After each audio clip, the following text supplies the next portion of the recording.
Сәлем достар, сіздермен Ереке дизайн. Бүгін біз сіздермен Photoshop'та және иллюстраторда мына эффектін жасап үйренетін боламыз. Бірінші иллюстраторымызды ашайық.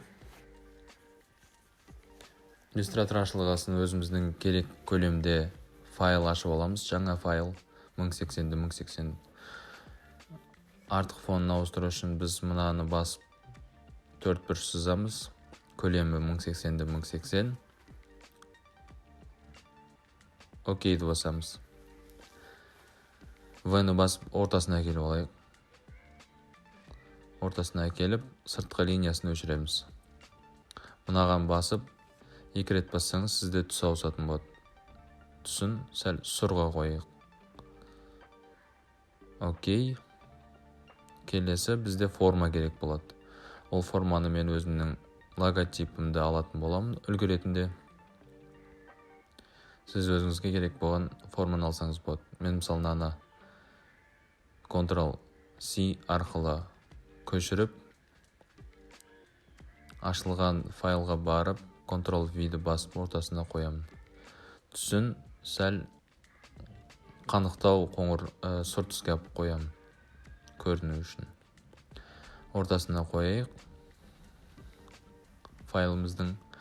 Келесі енді бізге керек болатын текстура. Оны интернеттен өзіңіз керек болған текстураны скачать етіп, иллюстраторға тастап, мына жерде black and white logo деген трассировканы басасыз. Окей. Бізде векторге айналады осылардың. Векторге айналған соң, біз expand'ті басып, группадан шығарамыз. Оң жағын бассаңыз, ungroup дейсіз. Бізде группадан шықты. Сәл алыстатып алайық. Z-ді басып. Сізде компьютеріңіз сәл қатуы мүмкін, өйткені бұлар векторға айналған соң, вектор объекттері көбейді. Біз V-ні басып, қайтадан ақ түске бассаңыз, сол түсте форманы таңдап алу үшін бізде мына кнопка бар. Мысалы, мынаны бассаңыз, сізде қара түстес осында формасы ұқсайтындарын бәрін бірге алып, Ctrl-G-ді бассақ, группаға ашады, группаға салады. Бізде қазір группада Ctrl-X-ті басып қырқып аламыз дағына. Өзімізге керек болған форманы алып, Transparency-ге кіріп, Make маска создавать етеміз. Клип алып істеміз.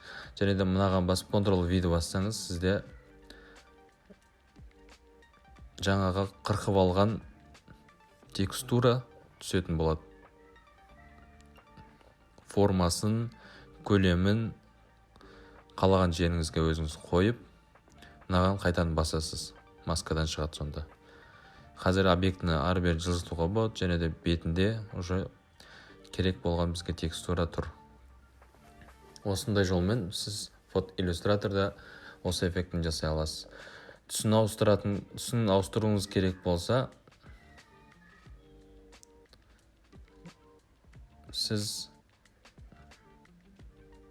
біріншіден қазір керек орнын ауыстырайық сәл масканың.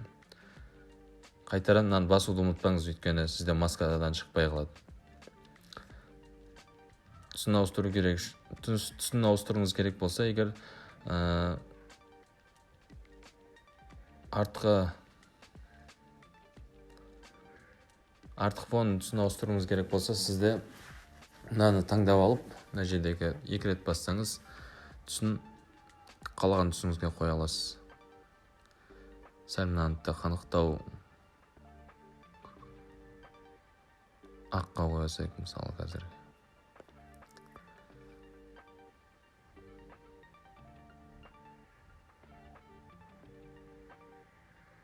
Бұлай да түсін ауыстырсаңыз болады. Керек болған өзіңізге түстің барлығын қойып шыға аласыз.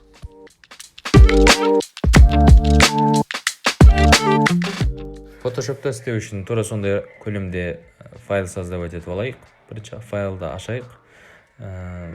Мен үлгі ретінде өзімнің бағанағы иллюстраторда ашқан логотипімді қолданатын боламын. Ұстап, Photoshop'қа лақтыраймыз. Көлемін өзіңізге керек болған көлемде қойып аласыз. Келесі бізде артқы фонын түсін қойып алайық. Әзірше осы цветті қала берсін, кейін өзгерте аламыз. Астына қоямыз. Мына өшіре сайық, бізге қас керегі жоқ. Осы слойды басып тұрып, бірінші мынаны бассаңыз, сізде маска пайда болады. Бірақ маскада ештеңе жоқ. Біз үшін жаңағы интернеттен жүктелген өзіміздің текстурамызды алып, бірінші фотошопты ашып аламыз. Міне осы суретті. Ctrl-I-ды бассаңыз, сізде қара түстен ақ түстерге ауыстырады. Ctrl-A-ны басып көшіріп алып, маскаңыздың мына шетіне бастырып, Alt-ты басып тұрып басатын болсаңыз, сізде мынау ашылады. Ctrl-V тастаймыз суретті. Ctrl-T-ні бассаңыз, сізде мынандай көлемнің өзгертетін бұрыштар шығады. Алып кішірейтіп алып, ортасына қоясыз өзіңізге керек болған. Көлемінде келтіріп аламыз и мына галочканы басамыз. Alt-ты бастап қайтадан басатын болсақ, сізде уже мына эффект шықты. Бірақ сіздерден байқасаңыз, шум сияқты болып көрініп тұр. Оны анық қылу үшін сіз қайтадан Alt-ты басып тұрып маскаға кіресіз. Мына жерден Ctrl-L-ді бассаңыз, уровень шығады. Өзіңізге ақтарды, қара дақтарды кетіру үшін, ақтар қатты көрсету үшін, сіз мына ползунокты жылжыта отыра осындай ақ түсті ақ қып шығара аласыз. Қысқасы контраст көп болады ғой. Міне осылай. Сізде фотошопта эффект шықты.